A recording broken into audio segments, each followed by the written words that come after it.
أهلا بكم في نشرة نور صباح يوم الجمعة. يسعدني أن أكون معكم اللواء أحمد هشام الخبير المروري.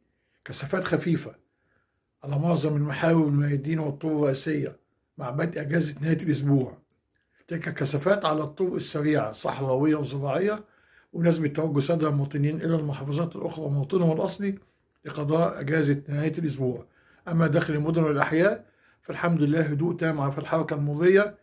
قد تظهر بعض الكثافات الخفيفة أثناء صلاة الجمعة وأيضا أماكن المتنزهات ما بعد الظهيرة لتمتع السادة المواطنين بأجازة نهاية الأسبوع، وخاصة في الأماكن السياحية والأماكن الأثرية وأيضا مناطق وسط المدينة وكورنيش النيل.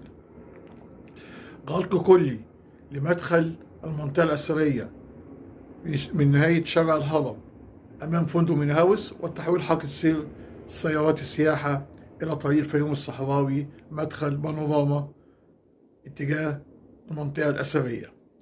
متابعة ميدانية مستمرة على مدار اليوم الكامل بهدف تحقيق الانضباط المروري في الشارع المصري من خلال حملات مرورية مكثفة، بالإضافة إلى تأمين المناطق الأعمال بالعلامات الإرشادية، وأيضا كاميرات المراقبة وخدمات نظامية لإرشاد قائدي السيارات إلى الطرق والمحاور البديلة، مع نشر سيارات البيتش باجي على المسطحات العلوية وأعلى الكباري لسرعة التعامل مع أي عوائق مرورية وسحب تلك السيارات إلى المسطحات الأرضية.